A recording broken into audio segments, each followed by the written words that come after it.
I বাজান্ডি সামনে এলো election তবু হইল না বিয়া 12 তারিখ ভোট কেন্দ্রে আমি কাকে যাব নিয়া ওরে ইউ বিদ্যুৎ মিয়া এই আব্বাজান আপনাকে এখন আমার আব্বাজান বলতে শরম করে আপনার নাম নিয়ে ডাকাটাও পাপ আপনি আমার কেমন বাপ আই বাজান আপনি এরকম করে দেখবেন না আপনি সবই বুঝেন নিজে যখন বিয়ে করেছেন তখন আপনার বয়স ছিল 17 তাও তো মনে হয় নাই আমার আম্মার কাছে শুনেছি আমার মায়ের বয়স ছিল 13 এরকম বাল্য বিবাহে জড়িয়ে আপনি আইনত দণ্ডনীয় একটা অপরাধ করে সীমা লঙ্ঘন করে ফেলেছেন আর আপনার ছেলের বেলায় 18 প্লাস হয়ে গেছে ভোটার হয়ে গেছি ভোট কেন্দ্রে যাব 12 তারিখ এখনো আমি সিঙ্গেল রয়ে গেছি ওর সামনে আইলো ইলেকশন তবু হইল না আবার বিয়া টং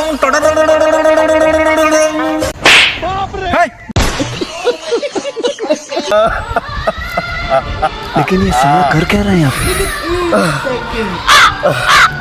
বাবা কাঁদতেছো কে? আর বললেন না ভাই আমার অবস্থা ভালো না ভাই এ বাবা এদিক দেখো। ও আব্বাজান আপনি কেন খেয়েছেন আপনি চলে যান আচ্ছা তুমি কাঁদতেছো কেন এই জায়গায় বসে? আমার চোখের সামনে থেকে চলে যান আমার কান্নার কারণ আপনার জানতে হবে না আপনার মতো পাষাণ হৃদয়ের মানুষের আমার কান্নার কারণ না জানলেও চলবে আপনি এখান থেকে চলে যান আচ্ছা কি হয়েছে বলো তো? আমার একটা বউয়ের অভাবে দিন রাত পার করতে কি পরিবার কষ্ট হয় এটা আপনাকে কবে থেকে বুঝে আসতেছি আর আপনি বুঝেন না আর সামনে ইলেকশন আপনি আবার বিয়ে দেবেন না হ্যাঁ ইলেকশনের সাথে বিয়ের কি সম্পর্ক? আছে আপনাদের আছে আকাশ ভরা তারা আমার বাবার স্মৃতিশক্তি মস্তিষ্কের রোগা মারা সারা আপনি কেমন মানুষ আব্বাজান হ্যাঁ সামনে ইলেকশন আপনি বিয়ে দেবেন না 12 তারিখ ইলেকশনের দিন সবাই যখন ভোট কেন্দ্রে যাবে নিজের বউকে নিয়ে এরকম করে হাতে হাত রেখে রাস্তা দিয়ে হেঁটে যাবে নতুন শাড়ি পাঞ্জাবি পরে আর আমি আবার মতো সিঙ্গেল বিছানায় শুয়ে পড়ে থাকবে এত বড় বিছানা করে দিচ্ছেন কিন্তু আমাকে একটা বউ দেওয়ার সামর্থ্য আপনার হয়নি আচ্ছা বাবা চলো তো আমি মানুষ না কাপুরুষ অমানুষ চলো বাড়ি যাই কথা বলি তোমার সাথে। আর বাড়ি যাবো না আর ওই বাড়ি থেকে কি হবে বড় একটা খাট ওই খাটের মধ্যে এত বড় স্পেস আমি কাকে নিয়ে শুবো আমি কাকে নিয়ে ইয়ে করবো মানে ঘুমাবো আমি ওই বাড়িতে যাবো না আর আমি ভোট কেন্দ্র যাবো না 12 তারিখ দেখবেন আপনার এই সন্তান আপনাকে ফাঁকি দিয়ে আল্লাহটাকে সারা দিয়ে আপনার মানে চলে গেছে কোনো এক জায়গায় আব্বাজান আই বাজান্ডি সামনে এলো ইলেকশন তবু হইল না বিয়া 12 তারিখ ভোট কেন্দ্রে আমি কাকে যাব নিয়া ওরে ইউ বিদ্যুৎ মিয়া এই আব্বাজান আপনাকে এখন আমার আব্বাজান বলতে শরম করে আপনার নাম নিয়ে ডাকাটাও পাপ আপনি আমার কেমন বাপ আপনি সবই বুঝেন নিজে যখন বিয়ে করেছেন তখন আপনার বয়স ছিল 17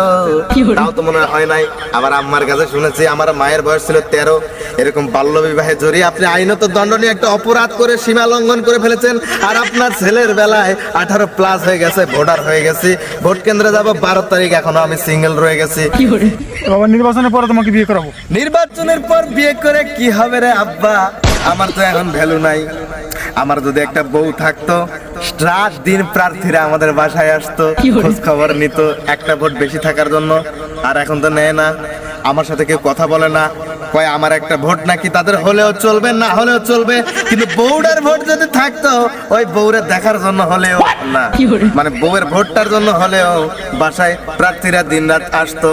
আর তোমার এই বেকার পোলাটা সেই প্রার্থীদের ওই বিড়ি সিগারেট খেয়ে দিন কাটাতো যদি আমি বিড়ি খাই না